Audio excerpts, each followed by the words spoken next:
Acceleration. अगर मान लीजिए यूनिफॉर्म वेलोसिटी का मतलब तो ये हो गया कि वेलोसिटी हमारी बढ़ नहीं रही है, यूनिफॉर्म है, यूनिफॉर्म मतलब सेम। हम लोग स्कूल में यूनिफॉर्म पहनकर जाते हैं। यूनिफॉर्म का मतलब क्या हो गया कि हमारी शर्ट्स का सभी का कलर एक जैसा होगा, हमारी जो ट्राउजर होगी सभी का एक जैसा कलर होगा, टाई का जो पैटर्न होगा वो एक जैसा होगा। ठीक है, तो यूनिफॉर्म मतलब एनीथिंग विच इज सेम, जो सेम है, सिमिलर है ना। तो यूनिफॉर्म वेलोसिटी का मतलब ये है कि जब हमारी वेलोसिटी सेम रहेगी, कांस्टेंट रहेगी, एक जैसी रहेगी, चेंज नहीं होगी कुछ भी, उसको हम बोल देते हैं यूनिफॉर्म वेलोसिटी। अब इसी तरीके से अगर हम बोले यूनिफॉर्म एक्सेलरेशन, यूनिफॉर्म एक्सेलरेशन क्या होता है? यूनिफॉर्म एक्सेलरेशन का मतलब ये है कि एक्सेलरेशन सेम है। एक्सेलरेशन सेम का मतलब क्या है? एक्सेलरेशन का मतलब होता है स्पीड का चेंज होना, तो लगातार स्पीड चेंज होती जा रही है, होती जा रही है, होती जा रही है, होती जा रही है एट द सेम रेट। मतलब अगर आप सोचिएगा कि एक सेकंड में, अगर एक सेकंड में, पहले एक सेकंड में मेरी गाड़ी की स्पीड 1 मीटर पर सेकंड है, अगले सेकंड में वो बढ़कर हो जाए 2 मीटर पर सेकंड, अगले सेकंड में वो बढ़कर हो जाए 3 मीटर पर सेकंड, अगले सेकंड में वो बढ़कर हो जाए 4 मीटर पर सेकंड, तो हर सेकंड में मेरी जो स्पीड है वो 1 मीटर पर सेकंड बढ़ रही है। इसका मतलब हर सेकंड में मेरी जो स्पीड है वो लगातार लगातार चेंज होती जा रही है, यानी कि there is a uniform acceleration, और जो चेंज हो रही है वो सेम रेट पर चेंज हो रही है। मेरी बात समझ में आ गई? कि अगर मान लीजिए वेलोसिटी देखो चेंज होना वो तो है ही, हम जाते हैं ट्रैफिक में तो कभी हम स्कूटर चला रहे हैं तो कभी हमने एकदम से ब्रेक लगाना पड़ता है, कोई स्पीड ब्रेकर आ जाता है, कभी रेड लाइट पर ट्रैफिक है, भीड़ लगी हुई है, तब हमको एकदम से ब्रेक लगाना पड़ता है। तो हमारी जो स्पीड है वो लगातार बार बार चेंज होती रहती है, सेम स्पीड पर नहीं जा सकते। ठीक है ना, हमें ब्रेक लगाने की, रुकने की, थोड़ा तेज चलाने की हर तरह से जरूरत पड़ती रहती है। तो अब आप ये देखिएगा कि अगर सेम रेट पर स्पीड बढ़ती जाए, बढ़ती जाए, बढ़ती जाए, बढ़ती जाए, या सेम रेट पर स्पीड घटती जाए, घटती जाए, घटती जाए, तो हम उसको बोलते हैं यूनिफॉर्म एक्सेलरेशन। मेरी बात क्लियर? अब आप नोट करेंगे यूनिफॉर्म एक्सेलरेशन, हेडिंग डालेंगे uniform acceleration.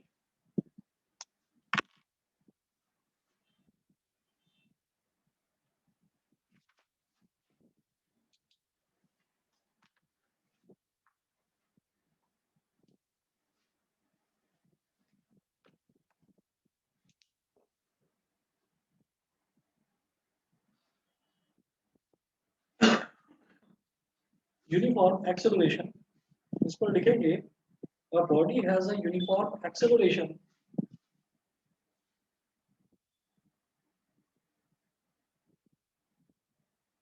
a body has a uniform, a body has a uniform acceleration, a body has a uniform acceleration if it travels in a straight line, if it travels in a straight line,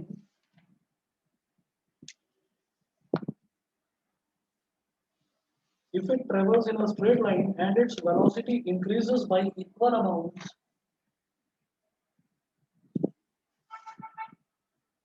and its velocity increases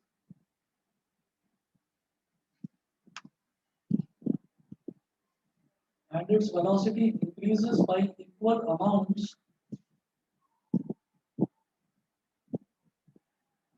and its velocity increases by equal amounts in equal intervals of time, in equal intervals of time,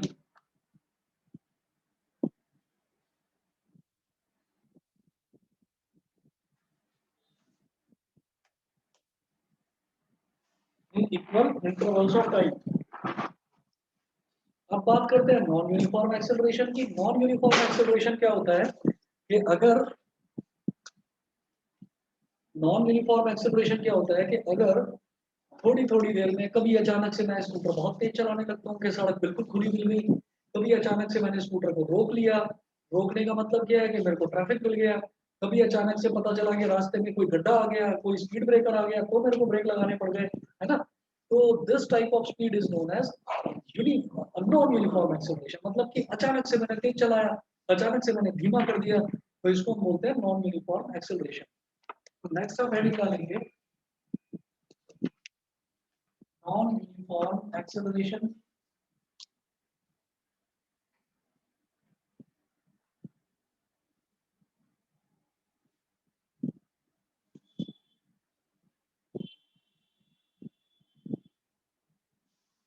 Non-uniform acceleration में लिखें a body has a non-uniform acceleration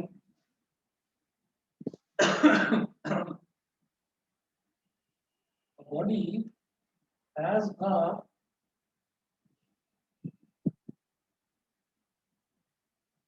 body has a non-uniform acceleration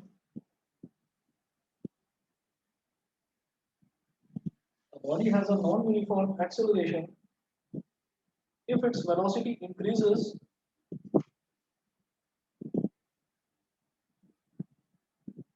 if its velocity increases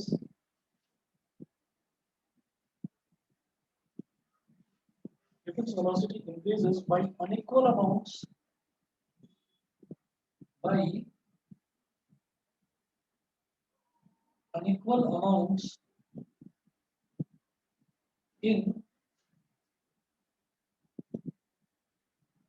by unequal amounts in equal intervals of time by unequal amounts in equal intervals of time। अच्छा, इस चीज को ऐसे ही कर लें, इस चीज को ऐसे ही कर लें और ग्राफिकली रिप्रेजेंट ना करें तो फिर समझने का कोई फायदा नहीं। हम किसी भी चीज को ग्राफिकली समझने की जरूर कोशिश करेंगे।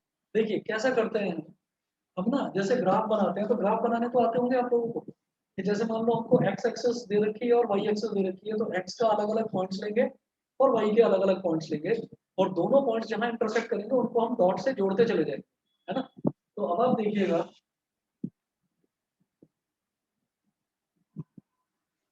अगर मैं कुछ ऐसा करूं कि जो एक्स एक्सिस है, एक्स एक्सिस पर मैं ले लेता हूं टाइम और वाई एक्सिस पर मैं ले लेता हूं वेलोसिटी।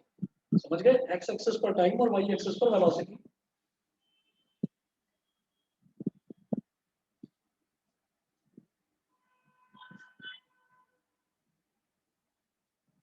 एक्स एक्सिस पर मैंने ले लिया टाइम और इसकी टाइम की यूनिट क्या होती है बेटा, सेकंड्स।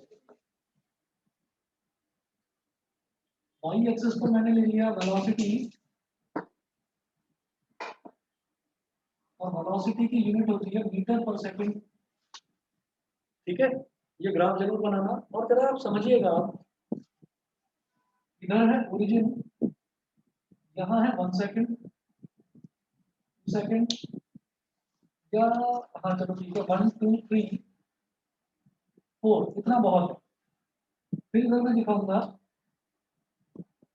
1 2 3 4 5 6 7 और ये 8 हो गया।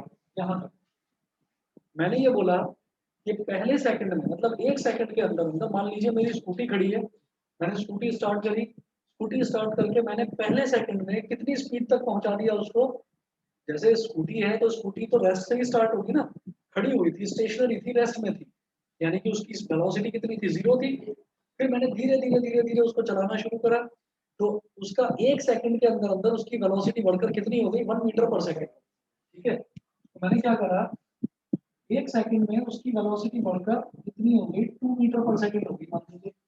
तो 1 सेकंड में उसकी वेलोसिटी कितनी हो गई, 2 मीटर पर सेकंड।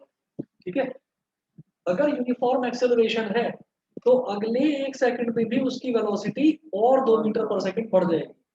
मतलब कि अगला जो 1 सेकंड है उसमें उसकी वेलोसिटी बढ़कर कितनी हो जाएगी, 4 मीटर पर सेकंड।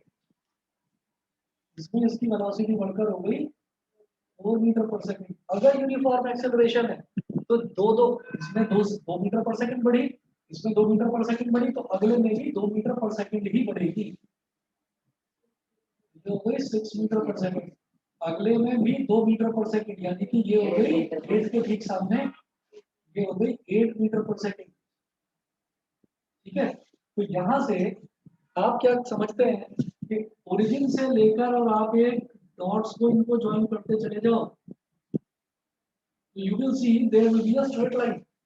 ये तो मैंने बोर्ड पर बनाया है तो शायद उतनी स्ट्रेट नजर ना आ रही हो, लेकिन it will be a straight line. तो ये क्या है कि अगर वेलोसिटी टाइम ग्राफ बोलते हैं इसको, वाई एक्सिस पर वेलोसिटी, एक्स एक्सिस पर टाइम, वेलोसिटी टाइम ग्राफ अगर इस तरह से इंक्लाइन शेप में आपको दिखाई देता है ऊपर बढ़ता हुआ, it means that there is uniform acceleration.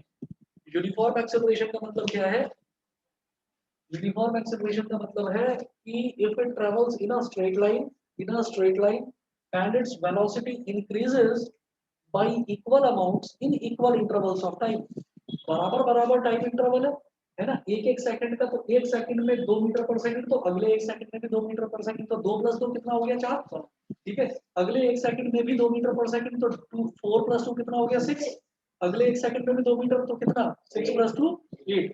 तो यानी कि बराबर टाइम इंटरवल में बराबर बराबर जो आपकी वेलोसिटी है उसका बढ़ना, that is called uniform acceleration. तो ये ग्राफ बनाकर और जब ये स्ट्रेट लाइन बन जाए, इस स्ट्रेट लाइन के बाजू में यहाँ लिख देना यूनिफॉर्म एक्सेलरेशन। यूनिफॉर्म एक्सेलरेशन का मतलब आप अब अच्छे से समझ गए होंगे। अगर यूनिफॉर्म एक्सेलरेशन पूछा जाए तो अब आप 9th क्लास में आ गए हैं, तो सिर्फ और सिर्फ डेफिनेशन नहीं लिखेंगे, साथ में ये फटाफट ये छोटा सा ग्राफ है, ये ग्राफ भी बना देंगे। ठीक है, ये ग्राफ बनाओगे तब लगेगा टीचर को कि हाँ बच्चे ने पढ़ाई करी। समझे? चलिए अब अगला देखते हैं। यूनिफॉर्म एक्सेलरेशन तो ये हो गया। नॉन यूनिफॉर्म एक्सेलरेशन क्या है?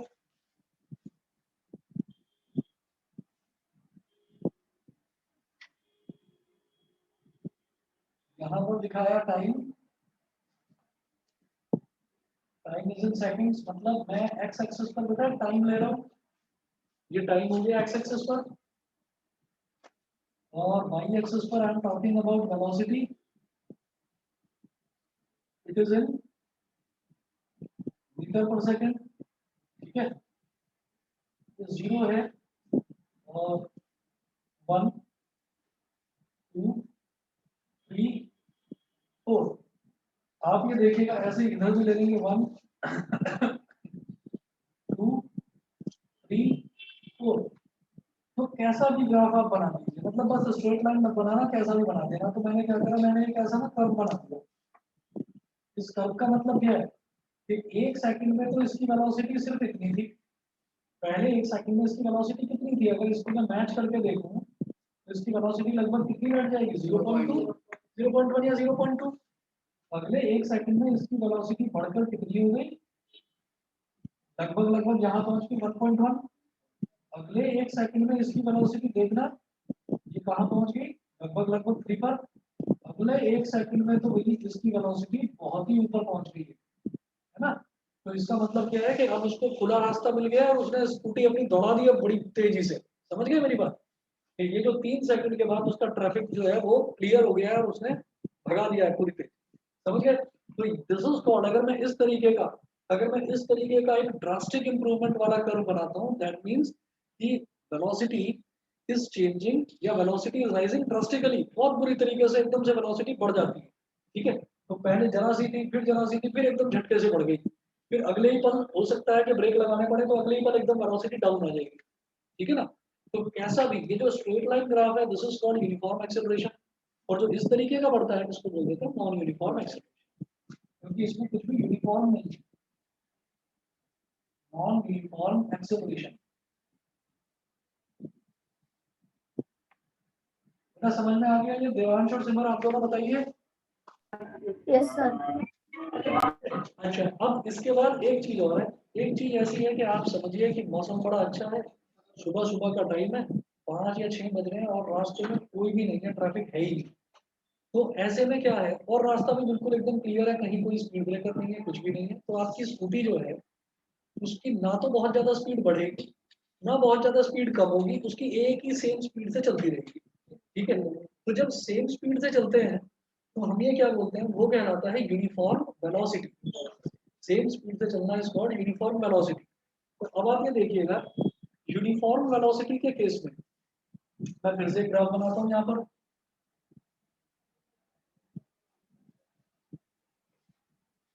यहाँ पर है टाइम, टाइम होगा सेकंड्स में, इधर है वेलोसिटी, वेलोसिटी है मीटर पर सेकंड में, 0 second, 1 second, 2 second, 3 second, 4 second. इधर मान लीजिए इधर है 2 मीटर पर सेकंड, इधर है 4 मीटर पर सेकंड। तो आप ये देखिएगा कि वो कॉन्स्टेंटली 4 मीटर पर सेकंड पर ही चलती जाएगी।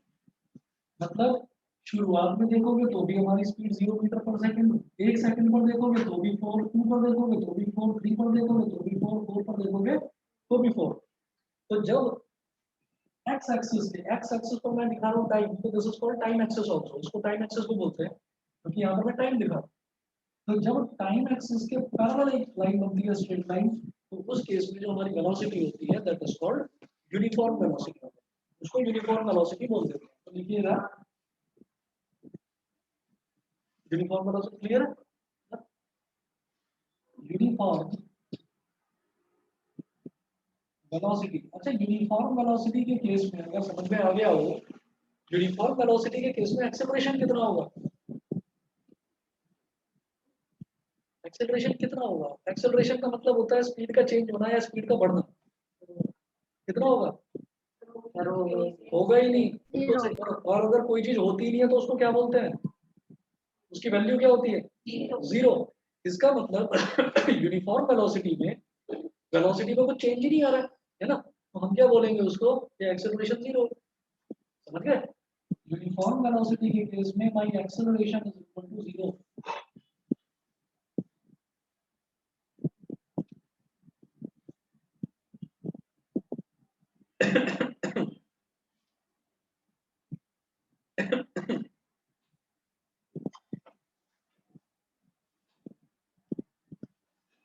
उसके बाद जैसे एक हमने देखा था ना एवरेज स्पीड, ऐसे ही एक चीज हमने देखी थी बेटा एवरेज वेलोसिटी।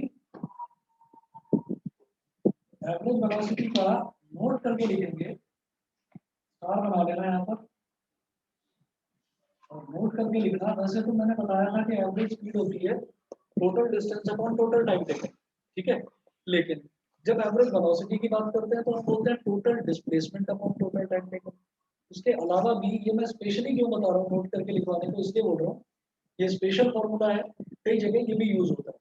एवरेज वेलोसिटी का फॉर्मूला होता है initial velocity plus final velocity upon 2। Initial velocity plus final velocity upon 2, ये होगा average velocity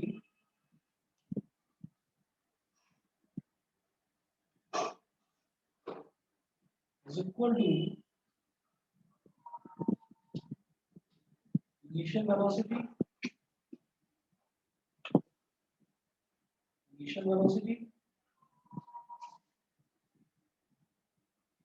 plus final velocity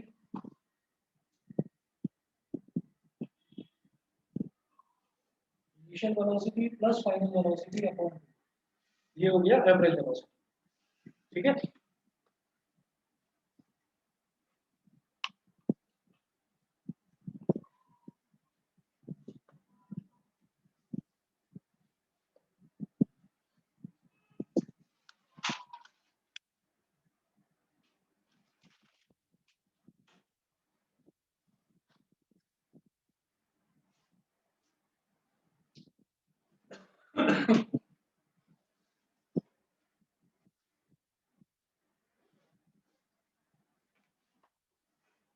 अब देखिएगा एक क्वेश्चन नोट करेंगे, अ driver decreases the speed of a car.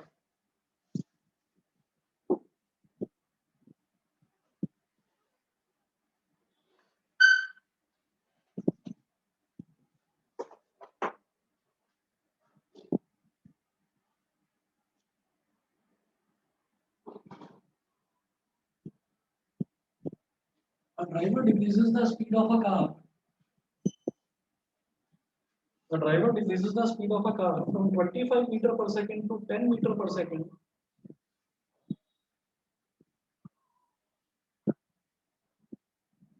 From 25 meter per second to 25 meter per second to 10 meter per second in 5 seconds. In 5 seconds, stop, in 5 seconds, find the acceleration of the car, find the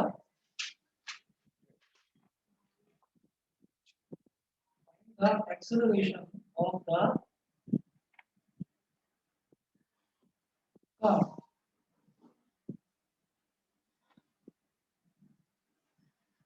Find the acceleration of the car. अब आप ये देखिएगा, जो भी ना शुरुआत में जो भी मुझे वेलोसिटी दे रखी होती है उसको मैं इनिशियल वेलोसिटी बोलता हूँ।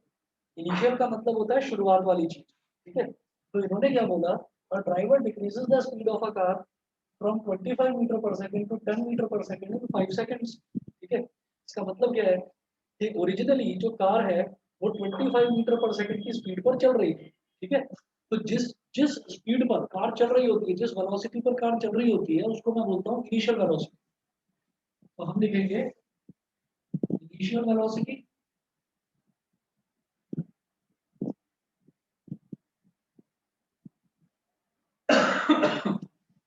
इनिशियल वेलोसिटी, इसको मैं बोलूंगा u। ये है 25 मीटर पर सेकंड। फिर है फाइनल वेलोसिटी, फाइनल वेलोसिटी को हम बोलते हैं स्मॉल v। ये स्टैंडर्ड वैल्यूज हैं, स्टैंडर्ड नोटेशन है कि इनिशियल वेलोसिटी को मैं स्मॉल u ही बोलता हूँ और फाइनल वेलोसिटी को मैं स्मॉल v ही बोलता हूँ। तो final velocity small v is equal to 10 metre per second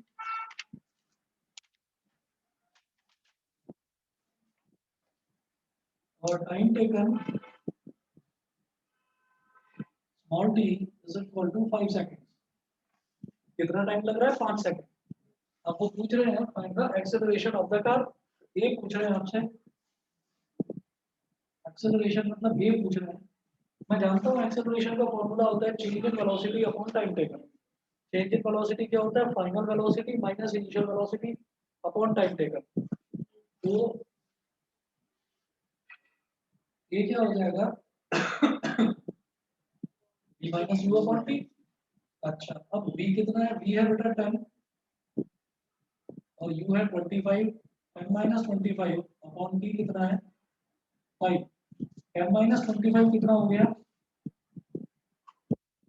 minus 15 upon 5। 5 1 जा 5, 5 3 जा 15।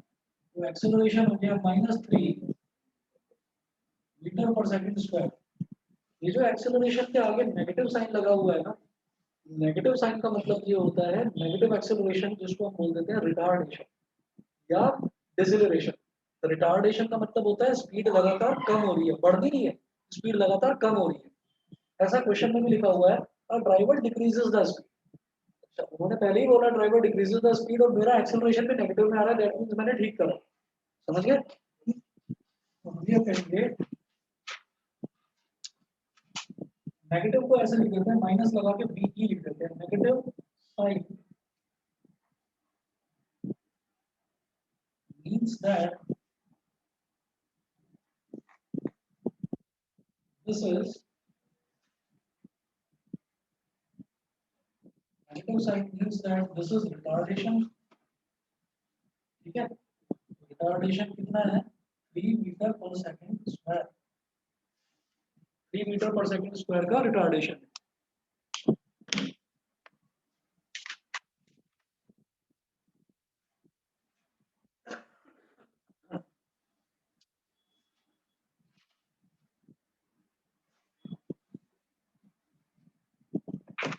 एक मिनट वेट करिए बस। ये हो गया v is equal to u plus 80। फिर नोट करेंगे सेकंड इक्वेशन। सेकंड इक्वेशन है s is equal to ut plus half at square. s is equal to ut plus half at square, ये है। अब इसको किस तरीके से प्रूव करा जाएगा? हम यहाँ पर ये करते हैं कि सबसे पहले एवरेज वेलोसिटी निकालेंगे। Average velocity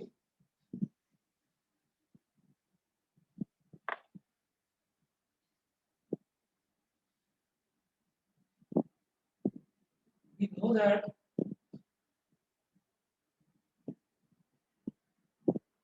average velocity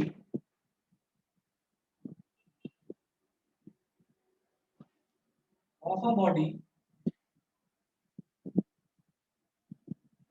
average velocity of a body is given as average velocity is equal to u plus v upon 2। अभी स्पेशल नोट में लिखवाया था ये आपको कि initial velocity plus final velocity upon 2 u plus v upon 2 ये कहलाता है एवरेज वेलोसिटी। ठीक है, अगर एक स्ट्रेट लाइन पाथ की मैं बात कर रहा हूँ तो स्ट्रेट लाइन पाथ में हमारा डिस्टेंस और डिस्प्लेसमेंट दोनों बराबर होता है। आप नोट करेंगे displacement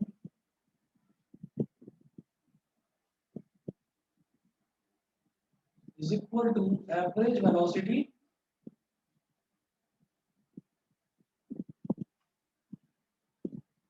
multiply by time, average velocity multiply by time taken. तो डिस्प्लेसमेंट जो है वो होता है average velocity multiply by time taken. ये वही चीज है कि अगर मैं स्केलर के टर्म में बात करूं तो स्केलर के टर्म में मैं बोलता हूं distance is equal to speed into time. ये बोलते हैं distance is equal to speed into time. ठीक है, तो अगर वेक्टर के टर्म में बात करेंगे तो डिस्टेंस की जगह क्या आ गया डिस्प्लेसमेंट, स्पीड की जगह क्या आ गया वेलोसिटी, और टाइम की जगह टाइम आ गया। तो पूरी जर्नी की बात करेंगे तो वेलोसिटी ना कहकर उसको एवरेज वेलोसिटी बोलते हैं। समझ गए? अब डिस्प्लेसमेंट को हम क्या बोलते हैं एस। देखिए मैं यहाँ पर एस एवरेज वेलोसिटी अभी अभी कैलकुलेट करा u plus v upon 2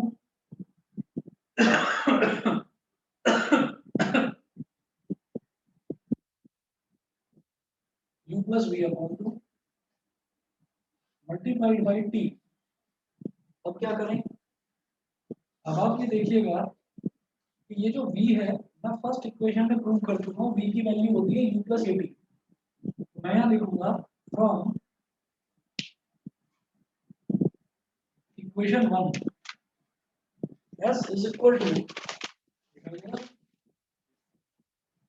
s is equal to u को तो u ही रहने दो और बेटा v की जगह लिख दीजिए u प्लस एटी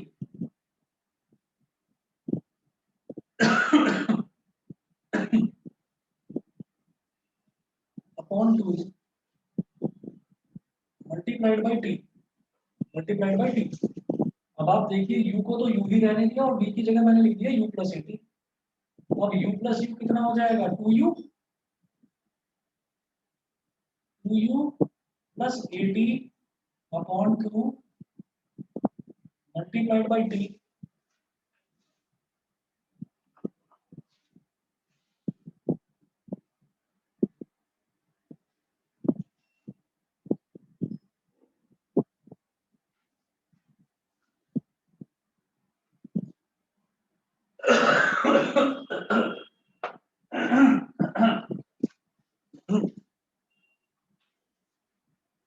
तो 2u plus eighty upon 2 multiplied by T. अब क्या करो ब्रैकेट के अंदर स्प्लिटिंग कर लीजिए। कैसे करोगे, जैसे ये है 2u प्लस एटी तो इसको लिखो 2u upon 2 plus eighty upon 2, अलग अलग लिखा जा सकता है ना। मैं ब्रैकेट में लिखूंगा 2u upon 2 plus eighty upon 2 से 2 कैंसिल आउट हो गया। अब ये जो u है u t में मल्टीप्लाई हो जाएगा। u इंटू टी क्या हो गया ut, और 80 अपॉन 2 इंटू टी क्या हो जाएगा हाफ 80 स्क्वायर।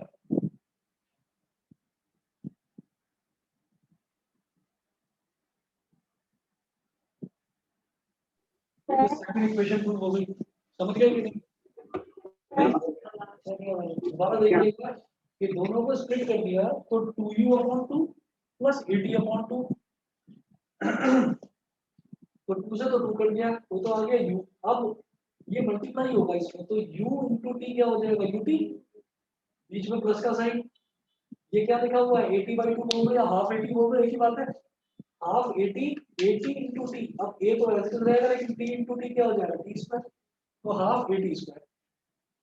समझ गए? क्लियर है? हाँ? बताओ बेटा, देवांश सिमर दोनों को क्लियर है आपको? सर हाफ, सर जो 80 है वो हाफ कैसे बन गया? अभी बता रहा हूँ।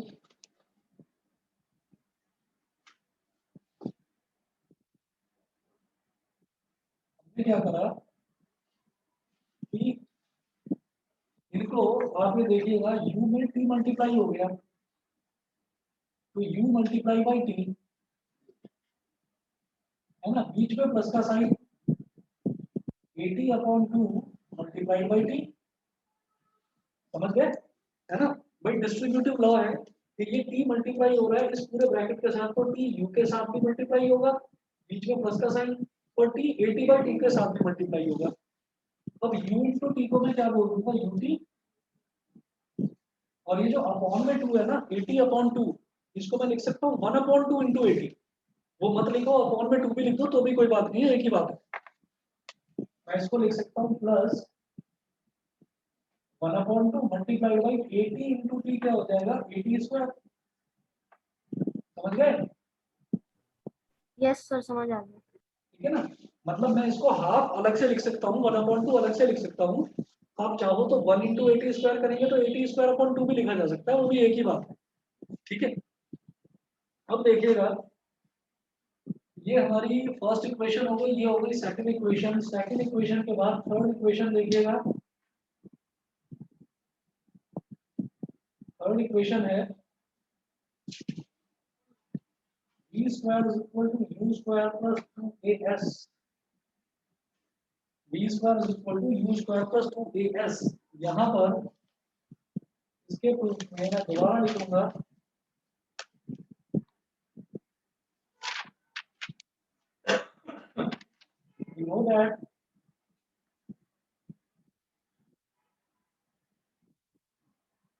you know that displacement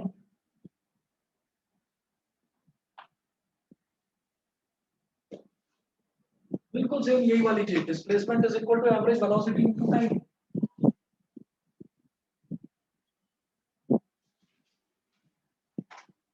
displacement is equal to average velocity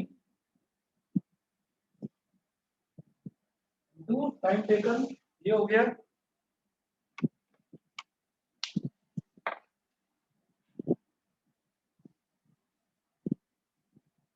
तो फिर से वही काम करिए, डिस्प्लेसमेंट क्या हो गया s, और एवरेज वेलोसिटी क्या है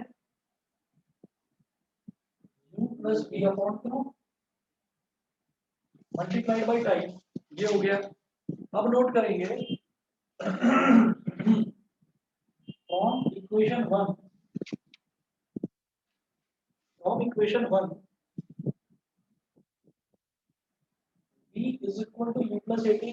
इक्वेशन नंबर 1 में मैंने प्रूव करा था कि v is equal to u plus 80।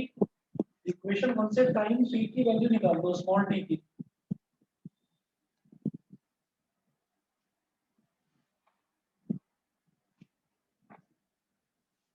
Equation 1 से आप टाइम t की वैल्यू निकाल लीजिए। कैसे निकलेगी?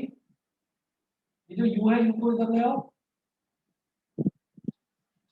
v minus u is equal to 80, और अब इस a को इधर ले आओ, v minus u upon a is equal to t।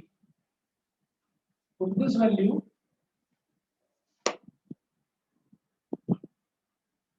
in above equation।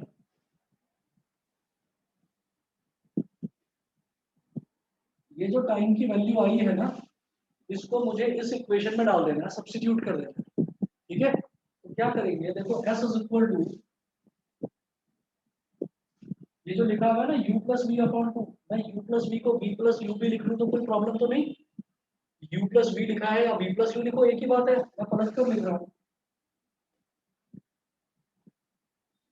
v plus you upon 2 multiplied by time क्या है, v minus you upon a।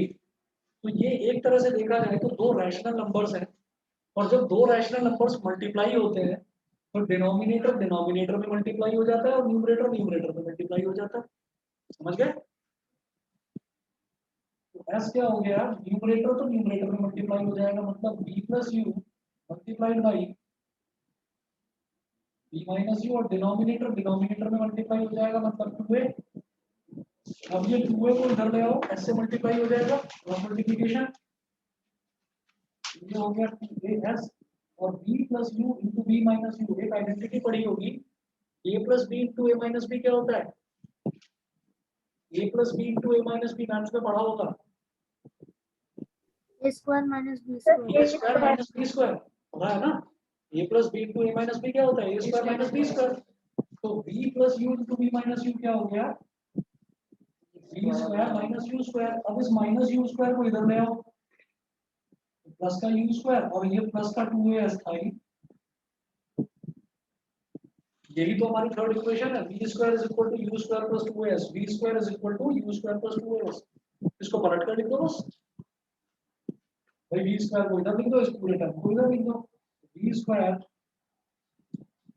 Is equal to U square plus 2as।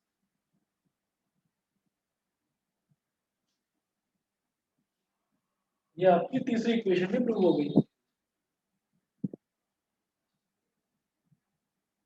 बताइए जी, clear है? आज का homework यही है कि ये तीनों इक्वेशंस जो है ना, इनके प्रूफ ये लर्न करके आने, कल किसी भी बच्चों से पूछ सकता हूँ, ठीक है? और कल का ट्यूशन का टाइम थोड़ा सा पहले रख लूँ मैं, बताओ किस टाइम आपकी क्लास खत्म हो जाएगी? सर मेरी तो हो जाएंगी 12:40 पर। 1 बजे या 1:30 पर रख लूँ क्लास? हाँ 1:30 रख लूँ? देवांश और सिमर तुम बताओ, 1:30 पर रख लूँ कल क्लास? सर 1 बजे तक स्कूल से ही आना। देख लो, बस कल कल के लिए कह रहा हूँ, बस कल कल के लिए कह रहा हूँ, 1:30 पर रख लेता हूँ कल क्लास, वैसे तो नॉर्मल वही सर टाइम 1:30 पर तो स्कूल खत्म होता है। हाँ 1:30 पर तो स्कूल खत्म होता है। 1:30 पर स्कूल खत्म होता है, चलो ठीक है, फिर कोई और टाइम रखते हैं, शाम का रखते हैं, ठीक है ना? मैं बता दूंगा जैसा भी आपका टाइम होगा। शाम को 5:30 पर रख लें तो कोई प्रॉब्लम तो नहीं? शाम में तो किसी टाइम प्रॉब्लम है? 5:30 रख सकता हूँ, सिर्फ कल कल के लिए बोल रहा हूँ, वैसे रेगुलरली तो वही 7 बजे का टाइम रहेगा, ठीक है? देवांश मैं ट्राई करूंगा कि कल शाम को 5:30 रख लूंगा, ओके सर। ठीक है? चलिए जी फिर, ओके।